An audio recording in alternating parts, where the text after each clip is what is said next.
காலை வணக்கம். என்னுடைய வெள்ளூர் வாய்ஸ் என்கிற இந்த யூடியூப் சேனல் வழியாக இன்றைக்கு ஒரு அருமையான தகவலை உங்களோடு பகிர்ந்து கொள்ள விரும்புகின்றேன்.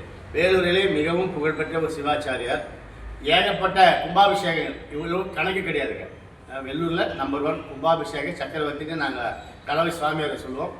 அவங்க கலசத்துக்கு நீர் ஊற்றி அதை கும்பாபிஷேகத்தை நிறைவு செய்பவர்கள் எங்கள் சாமி.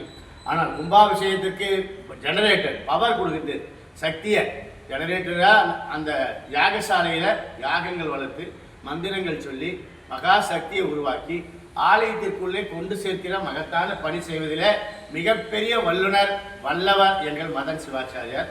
வேலூர் கண்டோன்மெண்ட் கருமாரியம்மன் கோயில் இருக்காரு. என்ன இன்னைக்கு ஒரு சந்தேகம்னா, இந்த விளக்கு பூஜைன்னு சொல்கிறாங்க, அதை விளக்க வேண்டும் என்று கேட்டேன். ஏன்னா நிறைய அம்மன் கோயில்களில் விளக்கு பூஜை பண்ணுறாங்க. நம்ம தாய்மார்களுக்கு, பெண்களுக்கு அந்த விளக்கு பூஜையினுடைய இம்பார்ட்டன்ஸ், மகிமைகள் என்ன என்பதை சற்று ஆழமாக விளக்குமாறு நான் இன்றைக்கு மதன் சிவாச்சாரியார் அன்போடு கேட்டுக்கொள்கிறேன். வணக்கம். நமது லட்சுமிபதி ஐயா எப்படியாவது மாதத்துக்கு ஒரு முறை இந்த மாதிரி இருந்தால் ஒரு இலக்கங்கள்லாம் கேட்டுகிட்டே தான் இருப்பார். நம்ம கோயிலில் கூட இந்த விளக்கு பூஜை பண்ணோம். ரொம்ப ஒரு அன்றைய நாள் சூழ்நிலை, வர முடியாத சூழ்நிலை. இன்னும் அன்றைக்கே இதை அற்புதமாக இதை விளக்கியிருப்போம். இந்த எல்லாருக்கும் நல்லது இன்னைக்கு நினச்சி நிறைய பணிகள் செய்தாலும் எதையும் எதிர்பார்க்காமல் ஒரு மனதார அவர் இருந்த ஒரு பதவி, அவர் இருந்த புகழ் எல்லாமே ஒரு மிக உயர்ந்தது. ஆனால் அது எல்லாத்தையும் கடந்து இன்னைக்கு நிறைய தொண்டுகளை செய்து எதையும் எதிர்பார்க்காமல் செய்கிறாரு. ஆனால் அவருக்கு வேண்டியது எல்லாம் கொடுக்கணும். கருமாரியம்மனை வேண்டிக்கிறோம். அற்புதமான இந்த ஒரு நேரத்தில் விளக்கு பூஜையை பற்றி கேட்டார். எல்லாருக்குமே இந்து மதத்தில் ரொம்ப முக்கியமானது நிறைய பொருட்கள் இருந்தாலும் பெண்களுக்கு ரொம்ப முக்கியமானது லக்ஷ்மி கடாட்சத்தை கொடுக்கக்கூடியதுன்னு சில பொருட்கள் இருக்கு. அது பெண்களுக்கே உரியது. அதில் முதல்ல பெண்களுக்கு குங்குமம். எல்லா பெண்களும் ஃபஸ்ட்டு குங்குமம் வச்சுக்கணும். இன்னைக்கெல்லாம் ஸ்டிக்கர் போட்டு மாறிக்கணும். ஆனால் அதில் லக்ஷ்மியை வசீகரிக்க கிடையாது, குங்குமத்தில் வசீகரம். அடுத்து தலையில் வச்சிருக்க புஷ்பத்தில் வசீகரம். அடுத்து அவங்க காலில் போட்டிருக்க கொலுசு வசீகரம். இதெல்லாம் பெண்களுக்கு உண்டான அம்சம். அதுலேயும் மேலானது இந்த தீபம் என்று சொல்லக்கூடிய பெண்கள் ஏற்றுற தீபம். அதனால தான் அவங்களுக்கு குலவிளக்கு அப்படின்னு, ஒரு குலத்தை காப்பாற்றக்கூடியது அவங்க ஏற்றுற அந்த தீபம் தான் குலவிளக்கு. அந்த தீபத்தை அவங்க ஏற்றும் போது அந்த குடும்பமானது ரொம்ப சிறப்பாக செழிக்கின்றது. அந்த பெண்கள் ஏற்றுற ஒவ்வொரு தீபம், ஒவ்வொரு நாளும் காலை மாலை அந்த தீபம் ஏற்றும் போது அந்த தீப ஒளி கீழோங்கி வருவதில்லை.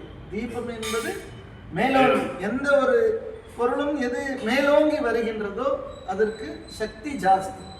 இந்த உலகத்திலே ரொம்ப எப்பேற்பட்ட தீபத்தை எந்த நிலையில வச்சாலும் அது மேலதான் எரியும்.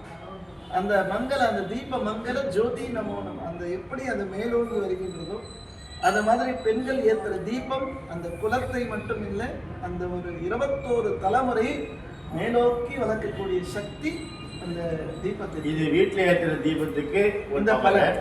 ஆனால் கோயிலில் தீப வழிபாடு பண்ணுற அந்த கோயிலில் ஏற்றுற தீபம் இந்த எல்லா விதமான தீய குணங்களை போக்கக்கூடியது தான், தீய எண்ணங்களை போக்கக்கூடியது தான் கோயில்.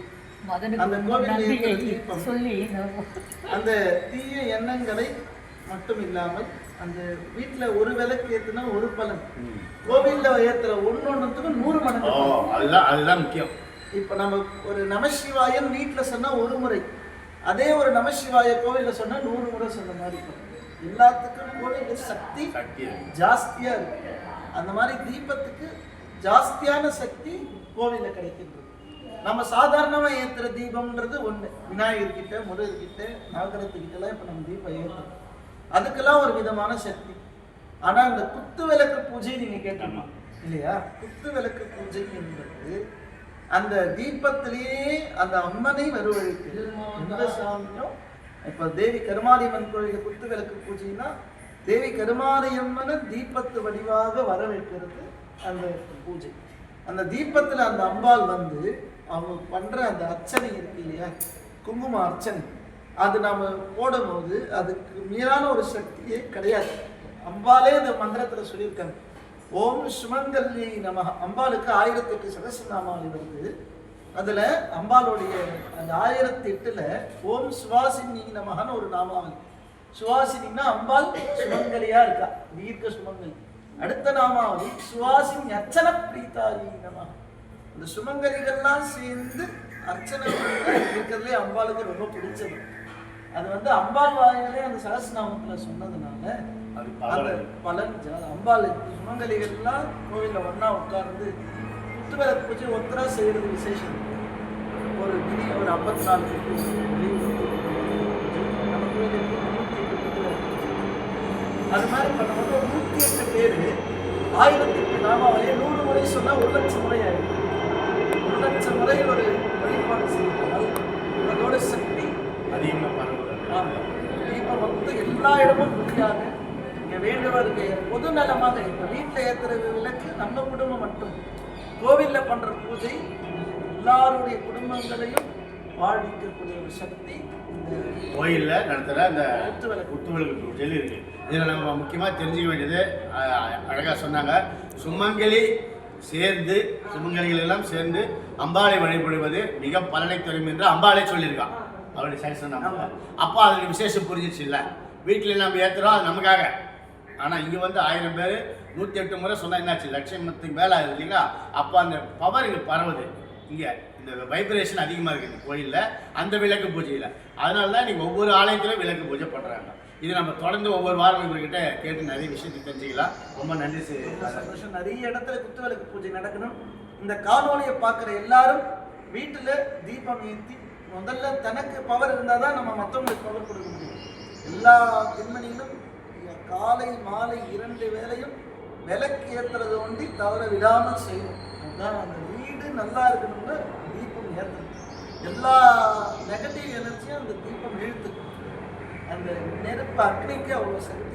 கெட்டதை இழுத்து நல்லதை கொடுக்கக்கூடிய தன்மை இருக்கு. எவ்வளோ வேலை ஆஃபீஸ் போனாலும் சரி, எவ்வளோ வேலை இருந்தாலும் ஒரு தீபத்தை ஏற்றிட்டு நம்ம போனோம்னு இந்த நேரத்தில் உங்களுக்கு வாய்ப்பு கொடுத்த லட்சுமதி ஐயாவுக்கு நன்றி. உங்களுக்கு எவ்வளோ வேலை வாய்ப்புகள் இருந்தாலும் வாரத்துக்கு ஒரு முறை இந்த தீபம், ஏன்னா இது ரொம்ப முக்கியமாக எல்லா கோயிலும் இப்போ சபரிமலை யாத்திரை போகிற அன்னைக்கு கூட தீப வழிபாடு பண்ணுறாங்க. ரொம்ப நல்லது. ஏன் என்பதை இனி வாரந்தோறும் நம்ம மத சிவாசனை சொல்ல கேட்போம். நன்றி, வணக்கம்.